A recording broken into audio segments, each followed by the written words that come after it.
Hi guys, you are watching Health Focus with Amy, a platform where we talk about healthcare, activities, all careers and all equipment regarding your health. Welcome. Hi guys, welcome to Health Focus. My name is Amy, a platform where we focus on health matters and everything in totality about health. Today we have a special guest and I would like to introduce her to you. But before I say who she is also a content creator, health matters, and I'm so grateful that she's able to join us. Welcome in this platform. Thank you. Her link is called Rally Farmer. Rally Farmer is her YouTube channel. Kindly check her out. Subscribe to her channel. Subscribe, comment, leave a comment down below. Let's all go there. From Health Focus, let's focus to Rally Farmer. So, who is Rally Farmer? Okay, so Rally Farmer basically is my YouTube page, and my official names are Linda Opanga. I'm a pharmacist by profession. Rally is my third name. Okay, it's my dad's name, so I decided to adopt it. That is how Rally Farmer came about. Yeah, so basically in my channel, I talk about health, I talk about fitness, nutrition, and any condition that you have about health. Please run to my channel. You'll see a lot of content and you'll be glad to be there. All right. Yeah. So as usual, I always forget to tell you to subscribe to Health Focus. So take a moment right now. It's down here below. Subscribe. Kindly subscribe. Thank you for your support. Thank you for your enormous support every single time. Thank you for coming back. And as we focus on pharmacy today, kindly what do you want to know about pharmacy so that we'll focus on it the next time we want to have her on this platform. So let's walk through the journey of Linda. Basically, Linda is someone who is passionate about the practice of pharmacy, and she's passionate about the health of people. So I'll start with my journey. Since you've told me to start with my journey in primary school, I'll talk about my primary school.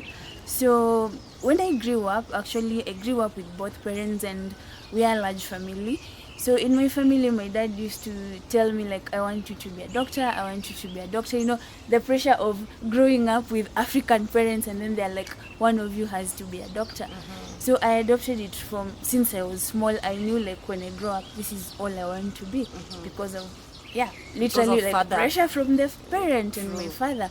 Yeah, so now from then I decided to work hard, and I went to 3 primary schools actually. In Kakamega, I'm Luya, so I grew up in Kakamega and some part of Nairobi. So I went to Kakamega Primary School, then I went to Mbale Shalom Academy. That's where I finished my primary school, So I can brag, one of the top performers, and every teacher used to know when this girl grows up, she wants to be a doctor. So fast forward, I did very well and proceeded to high school. In high school, I went to Bunyore Girls. It's also in Western. 4 years, and then I scored a straight A. Nice. Then from there, now we went to the application for unis, and I was conflicted between becoming a medical doctor and a pharmacist or a dentist. Okay, as you're growing up, as you're in high school, as you're focusing onto being a doctor, did you know what a doctor does? Okay, so basically I didn't really know what a doctor actually does. I just knew the work of a doctor is just to inject people. Because when you were sick, we could go to hospital, you get an injection and go home. That's it. And mostly it was malaria because, Western is a malaria endemic zone. These career mentorships, were they taking place? And again, which year are we talking about this high school journey? Okay, so my high school journey started from 2007 to 2010. So I finished my high school in 2010. Mentorship? So, okay, basically there were no mentorship programs. It's just that you grow up knowing that this is what I want and this is what I'm working hard for. And because your father had prompted. So you have that in mind. And then it came to 2010, my dad was diagnosed with prostate cancer, and it took a toll on me. I was in high school, I was in Form 4, and I actually didn't know what that was because my mom just came and told me, your dad has prostate cancer. And I had never heard of cancer before. That was my first incident. So I was I wish I were a doctor at this point. I would help my dad. So fast forward, his journey, it was so tough on us, and he was just deteriorating slowly, and We lost him in 2013 when I was in first year, when I just joined med school. Yeah, so we lost him, and that really took a toll on me. Yeah, because you see, at that point in first year, that's when you're actually doing anatomy, you're operating on dead bodies. Then you're like, when you go to Chiromo, because we were in Chiromo, and then you go there and then you see a dead body, and then you're just relating to your dad. Yeah, and then at some point I used to miss actually those sessions. How Yeah, I used to miss those sessions because it was like I wasn't psychologically prepared for that. And or you used to skip going to class? Yes, because you could relate because that this is your person. Yeah, this is like, and then apparently the guy we had at the table was also a guy. So I could just like see that guy and see my dad, and I break down and I walk out of class. It was so fresh. Yeah, it was so fresh because it was just the first year in campus, and then he passed on. So it was so hard for me. But then I was like, if at least if there were systems in place, at least if we had like good chemotherapy drugs, radiotherapy that could actually help people with cancer, then at least my dad would have survived. That's very And true. it was so bad that, too late, he discovered when it was already stage 4. Yeah, so you see there's nothing we can do about it. When it's stage 4, like Stage 4, it's nothing. It's It's just like it's gone. you're on your way out of this world. That's true. So what was pushing you to this, except your father's pushing? So I have a sister who's also a pharmacist. Okay, all right. Yeah, so I asked her like, what should I do? Should I do like medicine, pharmacy, or because either way I was merited for all of them. Yeah, so she told me like pharmacy has like a wide range of opportunities. That's you can true. do healthcare, you can be in the industry, you can do administrative, is you can true. do like a lot of stuff in pharmacy. You can go into research. Yes. Yeah, so she really convinced me, and I decided like, let me take the pharmacy route, and I left medicine. It was conflicting at first because the dean of the medical school called me and told me like I don't know, but he's called Professor Saidi. He died, sorry to say so, but he called me and talked to me like, your sister has done pharmacy, why are you doing pharmacy? Yeah. Just come and do medicine. Yeah. And I was like, no, medicine takes a lot of time. It's like 6 years, at least pharmacy is 5 years. Yeah, and I used to see the way like medicine students struggle a lot, and I was like, thank God I did. But even pharmacy students struggle. Yeah, all of us struggle a lot, but you could see the pressure and the pressure in intensity of their training. So apart from that part of your father, the part of your sister, yourself from inside had a conflicting thing anyway. Yeah, I had a conflicting thing. So like sometimes I'm like, okay, should I just switch to med class or should I just remain in pharm class? But at the end of the day, I came to terms with it. Like I came to realize that my passion is more in pharmacy than actually medicine practice. Had somebody brought about anything like engineering again so much unto you? Trust me, I wouldn't do engineering at anything. Nothing to do with engineering. It's a no. Nothing to do with maybe civil stuff. Nothing to do with actual science. I do not like mathematics, so that was out of the options. Mathematics and physics. No. That was out At of least the you knew from the beginning. Yeah. Okay. What other thing made you have a negative feeling when you were in the med school class? First few months in school. Okay, first few months the first few months actually it was so scary because I had never seen a dead body before. And then you're introduced to this and you're like, okay, what am I going to do? Like it was so scary. At some point I even used to get like nightmares.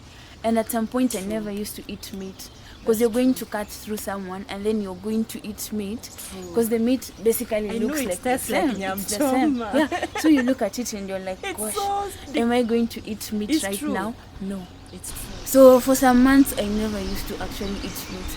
I used just to do like beans, dengu, and that's it. Not chicken, no meat, because I could actually relax. Yeah, so those are some of the challenges that I faced, but with time you get used to it. I tell people that with time you get used to it and people look at me like, you're weird. Yeah. Now, I'm not weird, but any doctor can tell you how to say that. Any medical personnel. Yes, any medical personnel can tell you it's normal to look at a dead body. It's But even again, normal to look at someone die.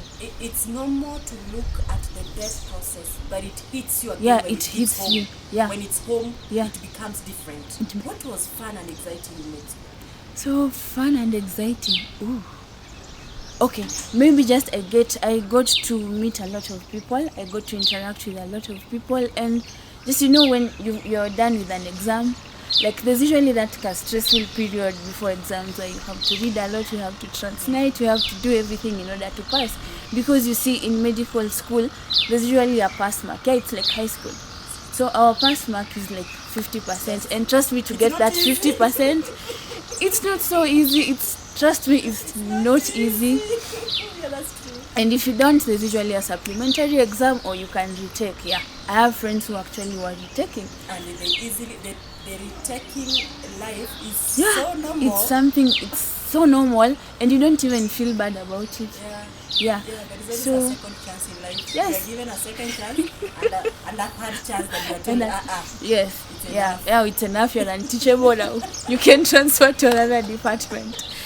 Yeah, so my most exciting moments were actually to just make friends in different areas of the healthcare sector, and just that feeling of passing your exams. It's the best feeling ever, and just But every time there's an exam time, there's tension. Oh, there's a lot Every of tension, time like, there's trust release me. of exams. Yes, in fact, release of the exams, you always just start to look at your name from the bottom. You are top in high school, you're top in primary school, but when it comes to campus, trust me, it's very different. Your IQ yako, I don't know where it goes. So you start looking at your name from the bottom, going up. And you're used to looking from Yes, top down. yes. And then now, the worst thing is sometimes what used to happen now, if it's end of year for the next class, like you're moving from first year to second year. So when they used to do, they only post the names of those who passed exams. Yes! So if you go to the board and then you don't find your name there, just go. It's either you have supplementary or you're retaking. Yeah. So if your name is there, you go and celebrate out in the street. If your name is not there, then Imagine, it's so obvious. so sorry for you. God. Yes, it's so obvious that It's so not obvious passed. that your name is not on the list. You're not going to the next class. Please have peace with yourself. Yes. Go retake. Go retake or go do your supplementary. That's Oh it. no. Yeah. Actually, it's such a sad situation in med school. But anyway, I keep on telling people and reminding people, like, med school, any medical course is not easy. It's not easy. It's not easy. We're not trying to say, like, the other sciences are easy. Yeah. But the truth is, It's not easy. It's not Like, easy. trust me, it's the hardest thing you can ever go through. I think because we live in human life, Yeah. there is no second chance. Yeah, they used to tell us you either kill someone Or you heal them. That's true. So that's it. You have no in between. There In is fact, I remember there's a time we were doing physiology exams, and they were threatening to mark for us in negative. Yes. You didn't have negative No. Our time, Pharmacy? like, we didn't have negative. Trust me. But we were being threatened. We'll go back to the negative marking. So negative marking, this is what happens. When you try and guess an answer and it's wrong, that's a That's a negative. negative. So you'd rather even have a 0 than You'd rather not answer. you'd rather not answer than Because to you're answer the giving wrong lies. thing. Yeah. So you are going to diagnose pneumonia, whereby it was malaria, and Yes. give a wrong drug. And give a wrong drug, you kill exactly. someone. And you kill someone. So that's why you're being given negatives. That's why we say medicine. If I'm an engineer, I usually see, I have engineer friends, it's trying electronically. Yeah. You can try Yeah. and fix. If it doesn't work, you try again. Yeah. You can't try that with a human body. You can't. You don't go to theater. And there's this, like, people can actually sue you. Someone can sue you for killing someone. issues. Yeah, medical legal issues. So you have to be really careful when you're dealing with human beings. Where did you go for internship? So for my internship, for us pharmacists, we go to 3 places. So you have to go to the community pharmacy, those are just pharmacies. Then you go to the industry where they manufacture medicines, and then now you deal with hospitals where you deal with patients. Yeah. So for my hospital rotation, I was in Kenyatta National Hospital. For my community, I went to a community pharmacy in Hurlingham. It's called Pharmaceutica. And then for my industry, I was at Ellis. Ellis is a pharmaceutical manufacturing industry in industrial area. Yeah. So there you're taught, like, everything. so that from there now you decide, where do I want to go? Do I want to focus on the hospital? Do I want to focus on the community pharmacy, or do I want to be in the industry? And for sure, pharmacy is rich. Yeah, it's rich. It's rich. Field. Yeah, it and is. It is never It populated. is. Right now, it is populated, I can say. So community pharmacy, basically, you focus on patient-centered care, majorly primary health care, because you see, the pharmacy is usually the first point of contact that a patient comes. So yes, so like maybe I have a headache, where will I run to? I'll run to the pharmacy first. I get medicines first before I decide. Maybe if it gets worse, that's when I decide to go to a doctor. So if you do wrong medication, you mess it Yes, up. you mess it up. You mess it up for Yes. the community. Yes. So when you're going to hospital, your focus is dispensing. So in the hospital, there's something called clinical pharmacy. So this is whereby you're dispensing, yes, but you're also in the wards. You're taking, like we used to do a lot of medical ward rounds, like with the medics to go with them for medical ward rounds. And then there's something called, at the pharmacy level, there are so many errors that people make. So you look at the prescription, and then there are so many prescription errors that prescribers do make. So it's your work to intervene before it actually reaches to the patient. So when you are at the pharmacy level, that is what you should check for. So you check for drug-drug interactions, you check for medical errors, you check for the dosages, the regime, if it's actually relating to what the patient So is just suffering like from. if I'm a prescriber and there is no second eye, there are so many errors. There are so many errors, yes. Because yes. again, I've not done pharmacy. Yeah. And I've not done drug interactions. Drug interactions, yes. So now for us, that is where now the pharmacist comes in. And when you're explaining to the patient, like you see, there's this culture of people writing just 1 times 3 and that's it. You don't take time to explain to the patient what 1 times 3 is. Like we had a scenario where someone wrote 1 times 3. This is a tablet that is supposed to be taken 3 times a day after every 8 hours. But now someone took 3 tablets at once, just because the person who dispensed just wrote 1 times 3. The person ended up like getting sick because of drug overdose. So you see, that is where now, as a pharmacist, yes, you're supposed to take time and explain to your patient what actually that 1 times 3 So means. what happens in a facility level 3, level 2, where there is no that eye? Exactly. Now, that is where now we always say that it's better, even someone who has done a diploma in pharmacy, they're usually in this like level 2, level 3. And it's good to educate them and tell them when the patient comes. I know like in hospitals, like in Kenyatta, there are very long lines. Like all people want to do is just to clear the line and go home. But at the end of the day, you're just clearing the line and you're not taking into account the patient needs. Yes, and the drug I don't want poisoning. to call poisoning because it's okay. No, it's actually The drug toxicity and poisoning. toxicity Because is at the end of the terrible. day, drugs are toxic. Drugs are poisons. The many renal failures Yes. we're having, the many liver Yeah, failures we're having, yeah. because drugs are metabolized in the liver. Exactly, it's in the created liver the and kidney. yes, So could be exactly. the reason why we're having High numbers of renal kidney failures. Yes, exactly. And that is where now the pharmacist, it's your job to do that at the end of the day. Please do your interventions because this will save a lot of lives. Like when in Kenyatta, we used to do a lot of like medication errors. Like when you realize there's an error, there's a form that you're supposed to fill, and then there's something called pharmacovigilance. Now I'll come to that later. Yeah, when I'll be talking about now my job description, we'll discuss that about later. Yeah. Not many people know the work of a pharmacist. Like they always assume, yeah, like you asked me, I'm a even nurse, from but I exactly don't know. from your question, you just say you dispense. You see, there's more to dispensing than that. Pharmacy practice is now moving from dispensing now to patient-centered care. When I say I joke, we used to tell them in school. They used to call us shopkeepers. Yes, we used to be called shopkeepers. And that was so annoying. Yeah, there's more to life than just shopkeeping. We don't shopkeep. There's a lot that, yeah, And their work is to open so to many open shops. so many shops and just sell and be there like a boss. No, the trend is actually moving from that shopkeeping to now patient-centered care. All right. Now we're into the. Hey, you've taken me back so many years Ago. You said, oh, that one is a shopkeeper. Yeah, Oh, okay. yeah. All right. You're doing shopkeeping. And I think it's a Shopkeeping. very tough course. Yeah, Why are it's you a doing tough course. shopkeeping? Exactly. You should be taught how to sell. How to This sell. glass Mhm. is Antibacterial, this glass is antifungal. this glass. So you sell this. You want the There's more to that. And We then are- an industry experience is manufacturing in Yeah, itself. yeah. So the organic chemistry that we did in the high organic school. chemistry in high school and in campus. In campus, we even did that. See, that's like it was me when I hated that thing with all my heart and all my passion.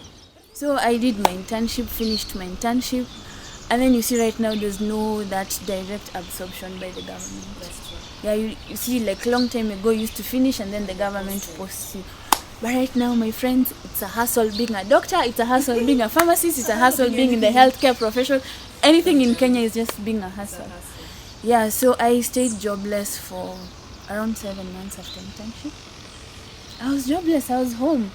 And then your folks are like, yeah, we educated you. A whole doctor. As in you're carrying until at some point you just want to drop that title. You just call by your names and you move on. Like you hustle from scratch like any other person. Yes, so it happened within those 7 months. So I was just at home, and yeah, I know so many friends of mine who actually got depressed. Because yeah, people at home are looking at you like, You're so serious. you're a doctor, as in why don't you have a job? You're a doctor, for crying out loud. Mbona hauna Doctors don't kazi? miss jobs. Doctors don't miss jobs. Yeah. And you see, this is the narrative that it's out there. Like once a doctor, you're supposed to be rich, you're supposed to be having money, you should be driving. I know you're living in your own house, I don't know And where. you should be dishing thousands. Exactly, thousands. So people look at you at home, they're like, yo, you're a doctor, I need money. And at the same time, you're jobless. You see, you come from internship where you're paid a lot of money, and then you come now to zero where now you don't have anything. Yes. So now all of us have to start have to fend for yourself, because you have siblings, you have parents, you need to take care of them. So you start applying. So you start now. Let me tell you now my journey of hustling after internship. So the first 2 months I was cool. I was like, I saved a little bit of money from internship, so I'll use this money. I'm rich. Why should I hustle? So I stayed 2 months without the job. I wasn't even looking for jobs. Now it hit me when now bills start coming in. And the money that you've saved in Aisha. So you have bills, you have rent, you have bills to pay. You're an adult, as in you're like 24. No one is going to take care of you because your And parents you can't even tell your wamekusomesha. parents, I need You can't 200 tell them. You're supposed to be giving them money now. know. It's supposed to be the other way around. When you daktari, assume that. Yeah, so I decided, let me just start dropping my CVs. So you go print your CVs, you go to places, print your CVs, you drop them, you walk, you do that. And then people are just giving you some sort of attitude like, young girl, you have a long way to go. And you know, there is this attitude you go dropping your CVs with, like, you know, I'm learned. I'm learned, yeah. You know that? Yeah. You're supposed to give me this job. Yeah. And then people look at you like, we don't have a vacancy here, we don't have a vacancy here. You're overqualified. You're overqualified, You're exactly. bachelors. And There then are they so tell many you, diplomas. yeah, we'd prefer a diploma because the salary that you're That's the quoting, point. it's too high. So why should we take you and we can hire someone who's giving like cheaper rates? Yeah, so it was such a hassle. And then I decided to open up my own business for selling vegetables. Wow. Where are you sending? So I'll tell you a story.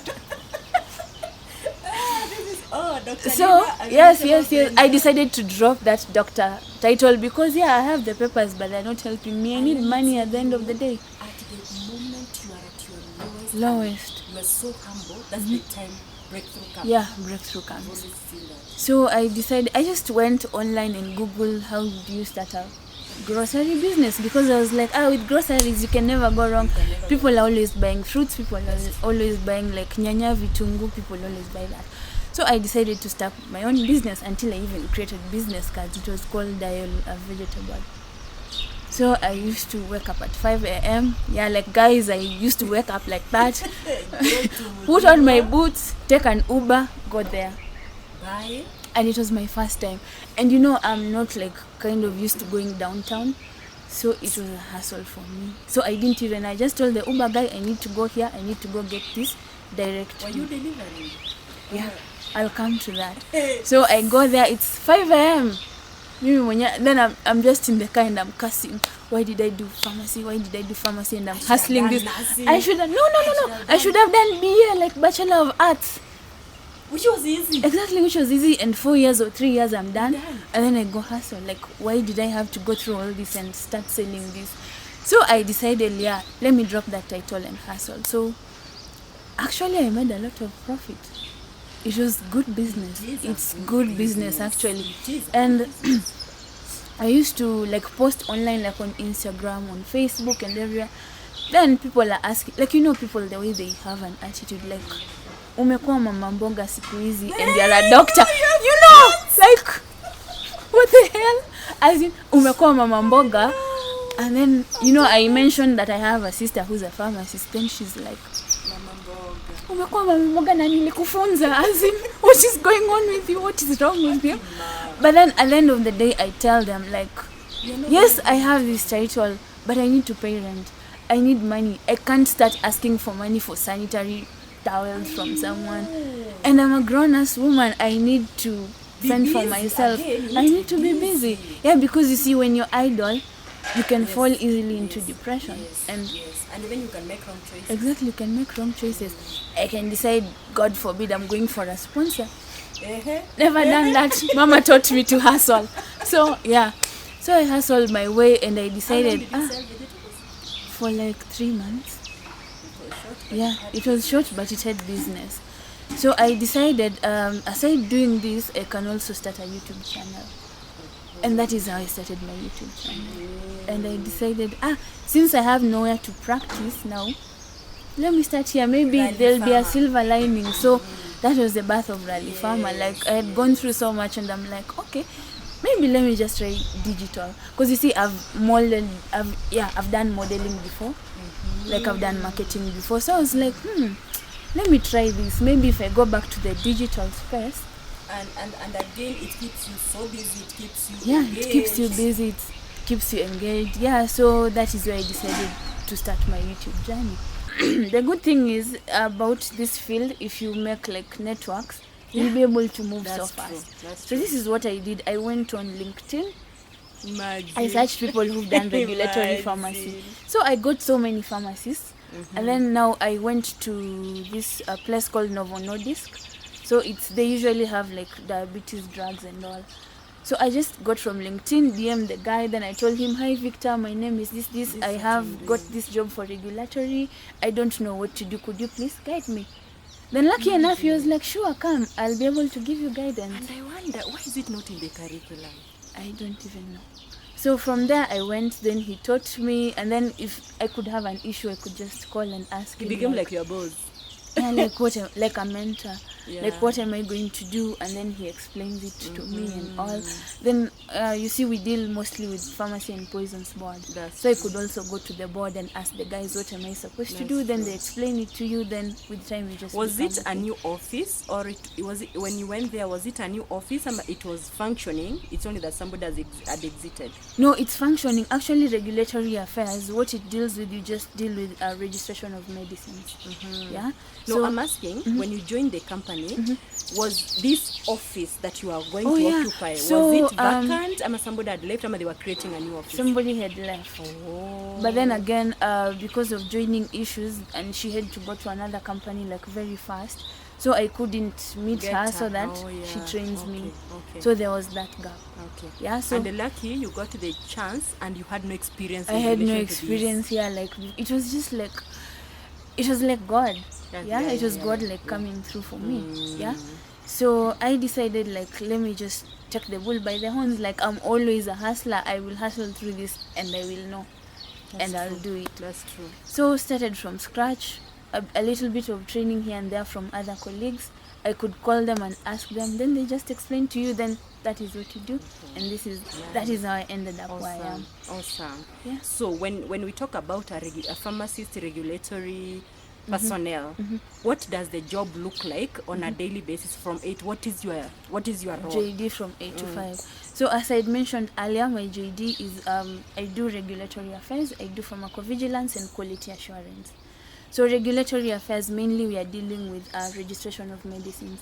So maybe there's a new molecule or a new drug that is coming up in the market, and we get guys from France, China, India. They want to register in the market, like in Kenya. Yes. Okay. So they want to register the drugs in Kenya. So you're the contact person between them and actually you. So you're the ones who is supposed to register those drugs in the country. The pharmacy and poison. Yes, because you can't sell any drug in Kenya if it is not registered. There's a lot that goes in before drug registration.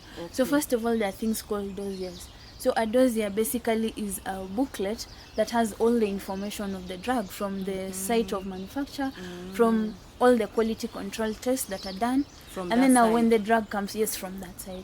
And now when it comes to Kenya, you have to take the drug first of all to NQCL for testing, National Quality Control Laboratory. So you apply, then you take it, they do our own test, then they give you a certificate of analysis. So once it's passed the analysis, that's when now you go ahead and register it to the board. So And there are then- drugs that don't pass the analysis. So if they don't pass the analysis, they reject the drug. Okay. So you can't register it unless you bring another batch that is actually complying. So from the time the drug gets onto the country from France, so do we do random checks? When it has been checked, that's it. It No, takes... so there's something called post-marketing surveillance. Okay. So once the drug has been registered, so it's gone through all that, and they usually they go to inspect the site of manufacture. PPB officers go to those countries. Okay. They inspect so that they are compliant to the GMP practices, good manufacturing practices. Okay. Wow. Because that is important, because we don't want to be like registering Why drugs does that pharmacy are feel not. interesting? It is interesting. It is It really interesting. feels interesting. Yeah, so we don't want to be registering a drug that's actually of poor quality and it's not being manufactured according to the WHO standards. So let me ask, a bone of contention in this era of COVID-19, before the vaccine was brought in the country, did it go through all these checks? Yes. It So did. now when it comes to drug development, there's usually the phases of clinical trials. So they do preclinical and then clinical. clinical. So preclinical, they usually test in animals, lab rats, and all that lab work. The no clinical, they do it in Real. 4 stages. So phase 1, they usually use a relatively small population, between 30 to 100. Then phase 2, they go 100 to about 3,000. Then phase 3, 3,000 and above. And then now phase 4, that is where now we get Masses. post-marketing surveillance, whereby now the drug is already released to the general public. So they're trying now to follow up. They get the adverse effects or yeah, anything that okay. someone, because you see, True. when they're doing those phase 1, phase 2, phase 3, they usually do it maybe on a certain population. You see, like in Africa, we've not uptaken clinical trials. We haven't. Like when they wanted to introduce the vaccines to Kenya, people are like, oh, we are not guinea pigs, we are up against the government. Oh, these Englishmen want to finish us. Imagine it's because there is no information. Me, I'm in healthcare, Yes. I don't have that information, Yeah, right? yeah. So the pharmacy people, why can't... Okay, again, we don't have healthcare out there. So the preclinical in Kenya could not go through. Could not go They through. want to kill us. Yeah, they want the Those white clinical people. studies. Yeah, that is what I've got from actually the vaccines. I actually did a Q&A on Instagram. Yes. I asked people, will you be willing to take part in the clinical trials if they're doing the vaccine clinical trials? People are like, no, even No. this vaccine that is here. It is People are like, no, we don't want to take the vaccine. We don't want. Oh, Let we me are going to address be my infertile. followers. Oh, we are going to develop, I don't know, zombies. Oh, we are going to be sick. They're injecting us COVID. We are going to die. So people, this vaccine has been tested. Yes. And what is now going to be tested is the post-clinical. Marketing surveillance, yes. Post-clinical. Yeah. Kenyans, we refused pre-clinical. Yeah. And it was tested on those white people. And now we are on clinical. Yeah. Go take your vaccine, but They actually refused the clinical trials. Even- Yeah, Kenyans refused. They're up in arms. Like I saw, like it's like a movement on social media of telling No, other people they're don't. using you as guinea pigs. They're using you as this. Don't take those vaccines. Let me tell you, in healthcare, there is nothing that comes out to be used. We have researchers Yeah, all over. yeah. And if there is an error, that drug is usually withdrawn withdrawn very from fast. the market. Yes. Very fast. Yes. And then something to put across, every drug has its own side effects. All of Even them. that Panadol, iko na Yes. side effects zake. It's just that you never know. Or maybe they are mild, or maybe a larger population has not reported those side effects. Even the vaccine. Let me take Even us to the when we vaccine. are very young. Yes. Those injections. Yeah. How the kids cry the whole night. Yeah. Why don't you refuse to Why go don't take you them? refuse to give them those This vaccines? BCG. Why don't you refuse to go get vaccinated of BCG and say, I will get a I will kidonda. get a kidonda Yes. or something of the sort. Measles vaccine. Yeah. Why do you refuse? Because And one thing I would like to say about vaccines, like guys, vaccines save a lot of lives. they do. If we all just come up and say we are going to take the vaccine, Yes. like I've seen Israel is now COVID free Imagine. because all of them have been vaccinated. Imagine. Yeah. So we can Imagine. achieve that if we all go out there and get vaccinated. But again, I pray that anybody who has done pharmacy, you see now, me, I have done nursing. I have no much content about molecules, about Molecules and development. everything, yeah. People who have done this thing, please get out and educate the masses. Yeah. You know that medicine goes through all these stages. Come out, educate people, and let me not find you so learned and opposing things that you really don't understand. In fact, I have very learned friends, and then they're like me, I'm not taking the... And I'm thinking, you went to pharmacy school. This thing has been done like trials, clinical trials, and WHO has approved it. So why are we having drugs being withdrawn from other countries? These vaccines, why are they withdrawing Okay, them? so the thing is, if you look at the COVID itself, it causes blood clots. It has a tendency of causing blood clots. Like if you have a COVID infection and you're hospitalized, you'll mostly be probably put on anti-clotting drugs. That's yeah? true. Then when you look at the vaccine, this is just like they've taken a part of the COVID, Yes, it's COVID. and then they Attenuated actually virus. attenuated, and then they put it on maybe other things, and then it comes out as the vaccine. Vaccine, So it still has that COVID nature in it, of clotting. and that is why there's those incidences of clotting. But then again, when you look at clotting, it actually depends on someone. There's some people who are predisposed to getting clotting. That's true. Other people are not. And So, if you have not done medical checkup to assess your capabilities of being a clotting DNA person, you'll blame it on the vaccine. Yeah, or the you'll drug. blame it on the vaccine. And there's so many conditions. You can be having a disease, it's predisposing you to getting clotting. And you have You're on no other idea. drugs, they can cause you to have like clotting. Wow. Or it's just like you, it's in your genes, you're predisposed to getting Okay, clots. all right. Maybe you're pregnant, maybe you don't work out, maybe you actually have There's so many predisposing factors. yes, there are so many factors that can cause someone to get a clot. And if you look at the incidences, like for the AstraZeneca vaccine, it's like 23 in 1 million people. So when you look at that sample size, the probability of you getting the clot... Could we say their interests? That's Exactly. the interest. Like if I don't like AstraZeneca, I withdraw it from my country. Okay, yeah, there's Could that be. political Could be. issue and stuff, yeah, but there's also the truth that it Yeah, there's the actually truth. causes blood It clot. actually causes it. Yeah.